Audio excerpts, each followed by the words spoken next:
무리가 듣지 아니하므로 그 사람이 자기 첩을 붙잡아 그들에게 밖으로 끌어내매 그들이 그 여자와 관계하였고 밤새도록 그 여자를 능욕하다가 새벽 미명에 놓은지라. 동틀 때에 여인이 자기의 주인이 있는 그 사람의 집 문에 이르러 엎드러져 밟기까지 거기 엎드러져 있더라. 그의 주인이 일찍이 일어나 집 문을 열고 떠나고자 하더니 그 여인이 집 문에 엎드러져 있고 그의 두 손이 문지방에 있는 것을 보고 그에게 이르되 일어나라 우리가 떠나가자 하나 아무 대답이 없는지라.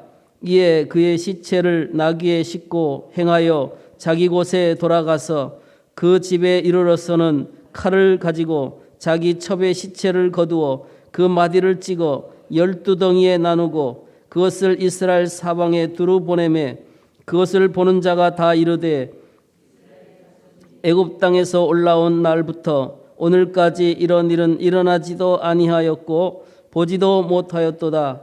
이 일을 생각하고 상의한 후에 말하자 하니라. 아멘. 오늘 대하게 되는 우리가 이 사사기 제가 마지막으로 세 장을 통해서 성경 가운데 가장 어두운 장을 보게 되는 것입니다. 과연 어떤 설교자가 사실은 이 부분의 설교를 하지 않고 지나가는 게 많습니다만은 저도 그러고 싶은데 이제 사사기를 끝내려고 합니다. 그렇지만 아무리 침울하고 어두운 성경이라 할지라도 이것은 하나님이 주신 말씀이기 때문에 오늘 사사기를 마치면서 이 암울한 사건을 통해서 하나님이 들려주시는 음성을 듣고자 합니다.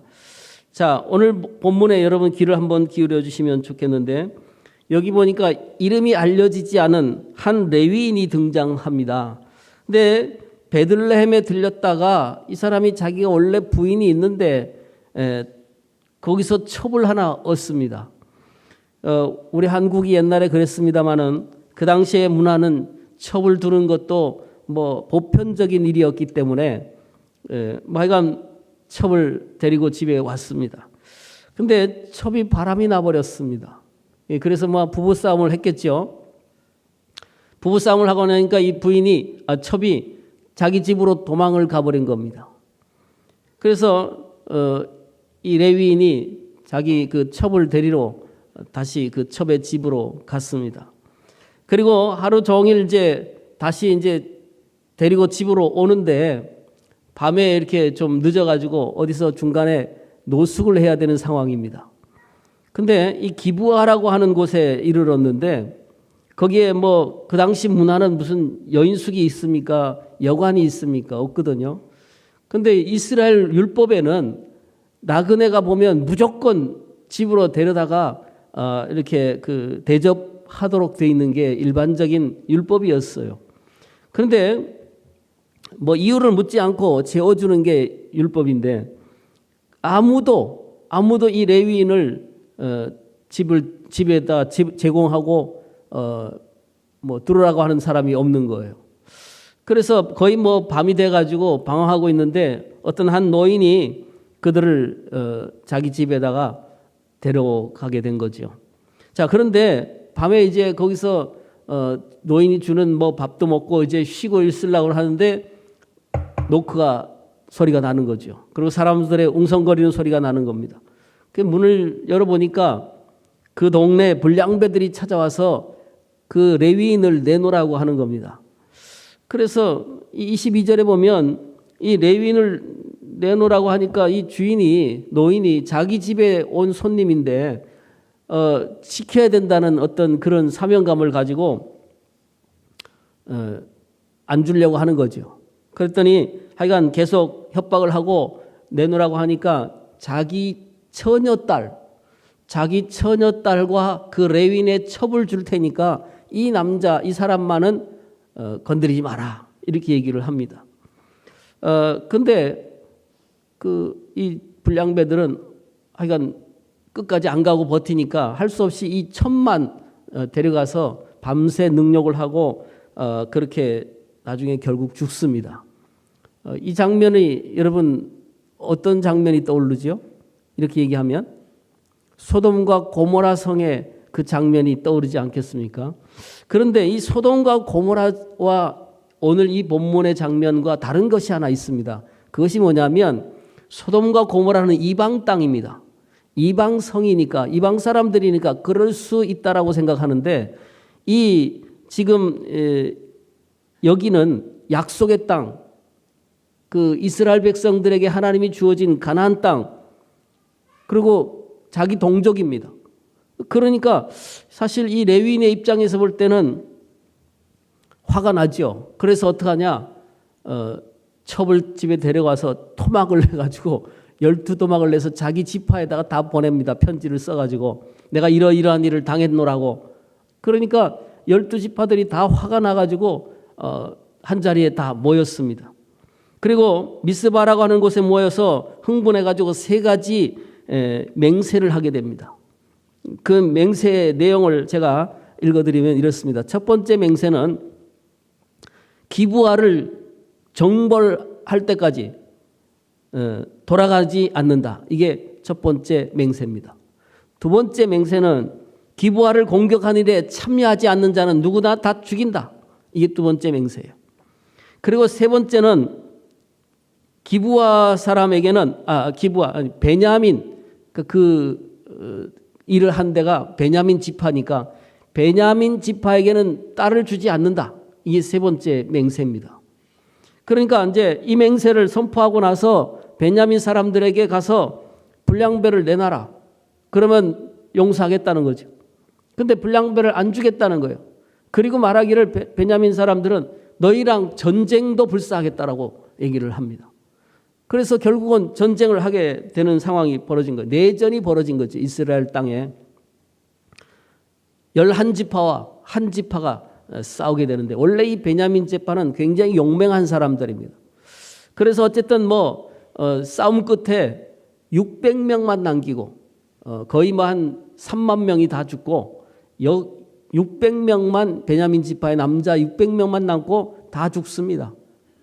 그리고 나서 이제 전쟁이 끝나고 나서 가만히 흥분이 이제 가라앉고 나서 보니까 이게 큰일 났습니다.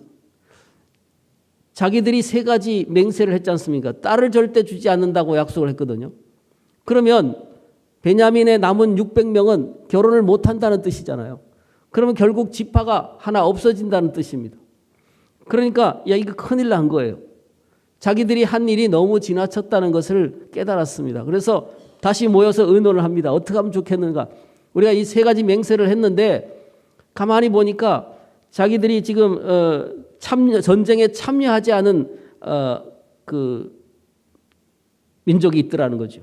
그게 보니까 길르앗이라고 하는 곳에 사람들이 오지 않았어요. 그래서 길르앗을 습격을 해가지고 거기서 결혼한 여자, 남자 다 죽이고 어린아이까지 다 죽이고 400명의 처녀를 데리고 옵니다. 자, 그러면 600명이니까 400명이 채워졌으니까 나머지 200명은 아직도 모자라지 않습니까? 그래서 또 고민을 한 겁니다. 이거 이러다가 또 200명은 결혼 못하고 죽는 거네. 그래서 또 고민을 했는데 그때 마침 축제가 있었습니다. 수원 화성 축제 같은 것이 있었습니다. 실로라고 하는 곳에서 축제가 있었는데 거기서 밤에 그 200명한테 얘기를 해서 너희들 밤에 보쌈을 해와라. 허락할 테니까. 그래서 몰래 200명이 가가지고 보쌈 해가지고 와서 600명이 채워진 겁니다. 자, 이런 일이 일어났는데 이게 이제 2장에 걸쳐서 3장에 거의 걸쳐서 나오는 이야기의 내용입니다. 자, 이 본문에서 103절이나 되는 긴 이 이야기가 기드온의 이야기보다도 더 길어요. 근데 이렇게 정말 암울한 이야기를 오래 길게 써놨는데 하나님이 이 사사기의 마지막에 이런 이야기를 쓰신 이유가 무엇일까 한번 생각해 보십시오. 이것이 하나님을 떠난 멸망의 사이클의 마지막이라는 거예요. 그러니까 오늘 우리가 이 사회를 돌아볼 때 마치 하나의 드라마를 보는 줄거리 같이 생각이 되지 않습니까? 정말 어떤 그 영화 평론가가 이런 얘기를 했습니다. 야, 상상을 초월한 배신과 폭력, 그리고 말도 안 되는 관계에서의 간음, 처절한 살인, 그리고 전쟁이, 이것이야말로 현대인들이 즐겨볼 수 있는 영화의 소재다. 이렇게 이 본문을 얘기했습니다. 영화를 들여다보면 정말 이 본문에 나오는 얘기가 다 나옵니다. 간음, 전쟁, 이상한 하여간 이야기가 다 나옵니다. 자, 이 처절한 얘기가 바로 오늘 현대에 살아가는 오늘 우리들의 이야기다라고 하나님은 말씀하고 있는 겁니다. 자, 우리가 이 암울한 시대에서 벗어나려면 어떻게 해야 되는가? 성경은 우리에게 몇 가지를 얘기합니다. 이 암울한 멸망의 사이클에서부터 벗어날 수 있는 첫 번째 방법은 도덕의 기초를 바로 세워라. 그렇게 말씀합니다. 한번 따라하겠습니다. 도덕의 기초를 올바로 세우자. 여러분, 무엇이 진리입니까? 여러분, 내가 생각하는 게 다 진리라는 거예요. 내가 느끼는 것이 다 그게 진리고 내 의견이 진리고, 중요한 것은 어쨌든 내가 어떻게 생각하느냐가 진리라는 거예요. 그게 이 사사기 시대의 마지막 암울한 사람들의 사고방식이었다는 거예요. 가만히 생각하면 오늘의 시대도 똑같습니다. 요즘에도 제가 알고 있기는 1박 2일이라는 TV 프로그램이 있는 걸로 아는데, 그 1박 2일에 처음에 주장이 뭐냐면 나만 아니면 됩니다. 그렇죠? 혹시 1박 2일 보셨는가 모르겠어요. 나만 아니면 되는 거예요. 그게 오늘의 시대를 대변해 주고 있는 저는 그런 프로그램이라고 생각합니다. 옆에 있는 다른 사람은 다 당하고 자기만 안 당하면 된다는 거죠. 그러니까 지금 아무리 진리라고 해도 그것을 받아들이는 내가 볼 때 아니라고 하면 아닌 거예요. 아무리 선이라 해도 그것을 내가 받아들이지 않으면 그건 선이 될 수 없는 거예요. 중요한 것은 내 생각입니다. 철저한 상대주의. 중요한 것은 바로 그거예요. 오늘의 시대가 바로 그런 포스트 모더니즘의 시대란 말이죠. 철저히 상대주의, 철저히 내 개인적 이기주의. 나만 아니면 되는 거예요. 남은 다 죽어도 나만 안 죽으면 되는 거예요. 그러니까 자기 생각대로 살아가는 시대, 이게 오늘의 시대입니다. 옷을 어떻게 입든지, 전철 안에서 어떤 행동을 하든지 말이지. 내 아이를 어떻게 내가 다루든지 무슨 상관이냐 말이지. 공공장소에서 내가 어떻게 처신을 하든지 누구도 탓하지 못하는 시대가 오늘의 시대란 말이지. 남을 의식하지 않습니다. 남이 상관해도 안 되고, 요즘에 전화 길게 한다고 하면 맞아 죽는 시대가 오늘의 시대 아닙니까? 그러니까 모든 것의 결정권이 나한테 있다는 게 지금 오늘 시대를 살아가는 사람들의 생각입니다. 이게 바로 사사기 시대의 마지막 그런 모습이 바로 오늘의 시대하고 똑같다는 거예요. 누구도 나를 방해할 사람은 없다. 그래서 내가 원하는 것을 하라. 이게 오늘날 사람들에게 주는 메시지의 모든 것입니다. 매스컴에서도 그렇게 얘기하고, 또 음악도 그렇게 얘기하고, 영화도 그렇고, 모든 소설의 주제도 내가 하고 싶은 걸 하는 거예요. 그래서 오늘 본문의 베냐민 지파가 악을 행한 자들을 옹호하면서 왜 우리가 하는 건데 너희들이 왜 참관하냐 그런 거예요. 오늘날 학교에서 선생님이 잘못된 아이에게 훈계를 하고 야단을 치고 매를 때리면 난리가 납니다. 오늘이 수능일이지 않습니까? 그죠? 아이들이 아침 6시에 나가가지고 저녁 요즘에는 12시에 학원에서 10시에 문을 닫아야 되니까 일찍 끝나긴 하지만 아이들이 거의 보통 1시, 2시에 잡니다. 그리고 6시에 일어나가지고 또 학교 가고, 이게 반복되는 시대입니다. 그런데 자기 아이를 잘못했다고 야단을 치면 고마워해야 될 부모가 쫓아가지고 선생님을 때리는 시대가 오늘의 시대다 말이죠. 옛날에 저희는 상상도 못할 일이죠. 한 20년 전만 해도, 그렇죠? 그냥 아무 이유도 모르고 따라가가지고 줄 빠따 맞던 시대가 있었습니다. 근데 지금은 맞는 거를 선생님이 때린다는 건 말도 안 되고, 야단도 함부로 못 치는 시대. 아이들 가면 다 잡니다. 어디서 공부하냐? 학원에 가서 공부합니다. 학원에 가서 공부해요. 학원에선 자는 애들이 하나도 없어요. 근데 학교 가서는 다 자요. 시대가 이런 시대라고 말이지. 아무튼 이것이 과연 진리를 떠나서 이게 오늘날 도덕의 기준이 없고 아무것도 없어요. 오직 기준은 나예요. 내가 어떻게 생각하느냐. 이 절대적 진리가 존재하지 않는다고 여기는 시대. 우리는 옳고 그름을 이야기할 수 없는 시대가 됐단 말이지. 여러분, 옳고 그름을 말하면 안 돼요, 지금은. 제가 조금 너무 지나치게 얘기하면 없잖아, 있겠지만 여러분, 옳고 그름이 없는 사회는 올바른 사회가 될 수 없습니다. 옳고 그름이 없는 사회, 이 사회가 하나님을 부인하는 사회죠. 여러분, 그렇죠? 왜 하나님을 부인하느냐? 하나님은 나를 방해하니까.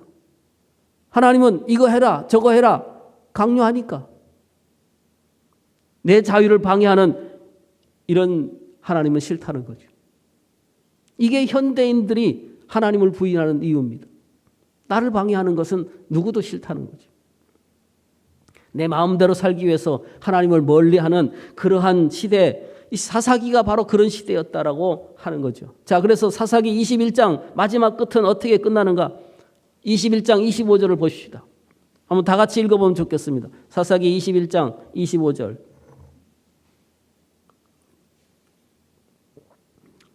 시작. 그때에 이스라엘에 왕이 없었으므로 사람이 각기 자기의 소견에 옳은 대로 행하였더라. 모든 사람이 자기의 소견에 옳은 대로 했다는 거예요. 이게 멸망의 사회의 마지막 모습이라고 성경이 기록하고 있단 말이죠. 자기 주장을 다 옳다고 주장하는 거예요. 여러분, 왕이 없었으므로, 그 당시 왕이 누군지 아십니까? 사사시대의 왕이 누구예요? 하나님이세요. 맞습니다. 그러니까 하나님이 왕인 시대인데 사람들이 생각할 때는 왕이 없으므로 그러니까 하나님을 부인하는 거예요. 그러니까 내 마음대로 살겠다는 거죠. 내 생각대로. 그 결과는 뭐냐? 말씀드린 비극이에요. 질서도 없고 도덕도 없고 윤리도 없는 하나님을 멀리 떠나는 그러한 멸망의 암흑이 바로 그들에게 찾아왔다는 거죠. 도덕의 혼란. 오늘날 이 도덕의 혼란 심각할 수준이죠. 이것을 벗어나려면 우리가 한 가지를 행해야 된다. 그것이 뭐냐? 이 세상이 어떻게 가든 상관이 없습니다. 우리 그리스도인들은 자녀 교육을 똑바로 해야 돼. 스스로 올바로 살아가도록 해야 돼. 먼저 무엇을 해야 되느냐? 우리는 도덕을 올바로 세워야 돼. 이게 하나님이 우리에게 요구하시는 거예요. 이 시대에서, 이 어두운 시대에서 그리스도인들이 해야 될 일, 그것이 뭐냐 말이지. 이 멸망의 구렁텅이에서 벗어날 수 있는 첫 번째 방법은 도덕을 올바로 세우는 거예요. 무엇을 기초로 도덕을 세워야 되냐? 말씀을 기초로 해요. 하나님의 말씀이. 여러분, 하나님의 성품을, 거룩하신 하나님의 성품을 기초로 삼아야 돼요. 그분의 성품이 도덕의 기초가 되어야 돼요. 하나님이 옳고 그분의 절대 옳고 그름에 대한 표준이 그분이어야 돼요. 하나님이셔야 돼요. 하나님은 우리에게 가장 좋은 것, 그리고 가장 주기를 원하시는 것, 그것이 무엇이냐? 바로 하나님 자신이에요. 여러분, 우리에게 하나님 자신이 주어진다면 이보다 행복하고 이보다 더 나은 것이 없을 겁니다. 그렇죠? 하나님이 내 편이에요. 우리의 백그라운드가 하나님이세요. 얼마나 든든합니까? 하나님은 자신을 주고 싶어 하셔요. 왜 옳고 그름을 우리에게 얘기하느냐? 우리를 방해하기 위해서냐? 아니다. 이거죠. 하나님이 우리를 사랑하기 때문에 우리에게 그 일을 하시는 거예요. 여러분, 버스를 타고 가는데 자녀가 막 울어댑니다. 내리겠다는 거예요. 내려달라는 거예요. 저기 난 가고 싶다는 거예요. 그러면 내가 아이의 말을 들어줘가지고 아이를 창문으로 던져주면 그게 아이를 사랑하는 겁니까? 아니지 않습니까? 여러분, 아무리 세상이 원한다 할지라도 하나님의 성품, 그 하나님의 그 규칙을 우리가 벗어나면 안 되는 거죠. 도덕을 주셨어요. 어떤 바운다리를 우리에게 주셨단 말이죠. 그 범위. 그것을 우리 안에 있을 때 우리가 평안하게 살 수 있는 거예요. 물고기가 물을 벗어나서 살면 그것은 곧 죽음입니다. 자, 두 번째 오늘 표준은 뭐냐면 예수 그리스도입니다. 그러니까 우리는 그분의 도덕이 그분의 기초가 돼야 돼요. 예수 그리스도가 우리의 기초가 돼야 돼요. 그분은 하나님의 하나님의 나타나심입니다. 그래서 사실은 하나밖에 없는 길이고 하나밖에 없는 진리고 하나밖에 없는 생명이 예수 그리스도십니다. 그래서 우리의 삶과 우리의 가르침이 우리의 모든 도덕의 행동이 그분의 기초를 해야 돼요. 예수 그리스도. 예수님이라면 이럴 때 어떻게 할까? 이게 우리의 기초가 돼야 돼요. 여러분 모든 일을 만났을 때 모든 고민이 될 때 주님이라면 이럴 때 어떤 결정을 하셨을까? 이걸 생각하면 되는 거죠. 그게 기준이어야 돼요. 이럴 때 대인관계를 어떻게 하셨을까? 주님이라면. 예수님이 우리의 도덕의 기초가 돼야 돼요. 세 번째는 뭐냐면 하나님의 말씀입니다. 자, 하나님 자신, 하나님의 성품, 그리고 예수 그리스도 떠나가서 하나님의 말씀이 우리의 기초가 되어야 돼요. 모든 하나님의 말씀은 성경에 담겨져 있습니다. 성경은 무조건적으로 그리고 절대적으로 우리가 신뢰할 만한 책입니다. 왜냐하면 그것이 하나님의 말씀이기 때문에 그렇습니다. 때로 우리가 암울하고 정말 너무 어두운 이런 사사기에 같은 일도 있다 할지라도 그것은 하나님의 말씀입니다. 왜 써놨는가? 우리는 이 말씀을 따라 살 때 비로소 온전한 삶을 살게 되는 것입니다.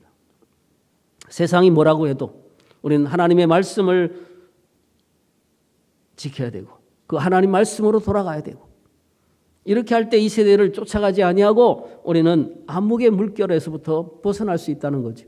자, 두 번째로 이 암흑의 물결에서부터 벗어나오려면 오늘 본문은 말합니다. 날마다 성령님과 역동적으로 교제해라. 역동적으로. 따라하겠습니다. 날마다 성령님과 역동적으로 교제해라. 네. 제가 어렸을 때 이렇게 기도한 적이 있습니다. 하나님, 제 믿음을 조금만 좋게 해주세요. 왜 그런지 아세요? 아니, 분명히 성경에 보니까 믿음이 자라야 된다 그런 거예요. 그런데 믿음이 자랐다고 생각하는 사람들이 보면 뭐 그냥 너무 경직돼 있고 너무 말이죠. 심각한 거예요. 절대 웃어서도 안 되고 절대로 유머는 안 됩니다. 아이스케이크 사다 놓고 기도를 한 10분 하고 보면 아이스케이크 반도 안 남았어요. 제 어렸을 때. 이게 뭐냐 말이죠. 그래서 야, 이 믿음이 좋으면 안 되는구나. 조금만 좋아야지 많이 좋으면 안 되는구나. 이런 생각을 했다니까요. 제가 어렸을 때니까. 우리는 날마다 살아계신 이 하나님, 성령 하나님과 깊은 교제를 해야 됩니다. 그런데 여러분 이게 중요한 거예요. 그 하나님 안에서 산다고 해서 웃으면 안 됩니까? 우리 교단이 여러분은 잘 모르겠습니다만은 저희 교단이 굉장히 보수적인 교단입니다. 그래서 양복 딱 입고 하고 딱 거룩하게 이렇게 살아요. 잘 웃지도 않아요. 예? 유머를 말하면 절대 안 돼요. 설교 시간에. 그런 시대가 있었어요. 여러분 거룩이 뭡니까? 뭐가 거룩이죠? 양복 입고 하고 이렇게 그런 척하고 이렇게 있는 게 거룩입니까? 아니에요. 성경은 거룩을 사랑을 행하는 것이라고 그랬어요. 사랑을 행하지 않는 거룩이 어디 있습니까? 내가 거룩하니 너희도 거룩해라. 그러면서 율법의 첫 번째 계명이 뭐예요? 나를 사랑하고 내 이웃을 네 몸같이 사랑해라. 이게 거룩이에요. 그런데 그냥 폼만 재고 말이죠. 형식적으로. 율법주의와 형식주의에 빠진 사람들이 늘 그냥 엄숙하게 말이지. 이걸 주장하면서 남을 정죄합니다. 그리고 다른 사람을 올바로 살지 않는다고 비판하고, 이건 성경이 가르치는 삶이 아니에요. 성경이 무엇을 말합니까? 남을 향한 비판과 그리고 남을 정죄하라고 하는 게 아니라 용서하라고 가르치고 있습니다. 형식이 아니라 성경 안에서 날마다 하나님과 역동적인 교제를 통해서 자유로운 은혜, 포용, 용서, 성령 안에 사는 삶은 기쁨이에요.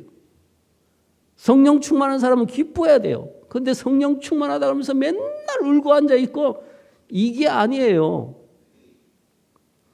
유머를 왜 못해요? 우리는 날마다 즐겁게 살아야 돼요. 그래서 남을 용서하고 격려하고, 이거 저는 교회에서 말이죠, 좀 얼굴이 항상 부어있는 사람들 없어야 된다고 생각합니다. 우리 옆에 계신 분들 얼굴이 부어 계신 분이 있는가 한번 살펴보십시오. 얼굴에 꽃이 피어야 돼요. 네, 얼굴이 꽃이 피어 있어야 돼요. 늘 이 사사기의 마지막 시대의 모습이 우리에게 나타나서는 안 되는 거죠. 제가 이 사사기를 마치면서 나만 옳다고 주장하는 이런 포스트 모더니즘의 그런 시대에 살면서 우리는 어떻게 할 걸까? 우리 그리스도인들은 어떻게 살 것인가? 도덕의 기초를 세우고 날마다 성령 안에서 역동적으로 더 정말 적극적으로 교제하며 이 암흑의 물결에서 우리 그리스도인들은 정말 빛과 소금의 역할을 감당해야 되는 거죠. 이 한사람 교회가 바로 그런 교회가 될 수 있기를 주의 이름으로 축원합니다. 기도하겠습니다.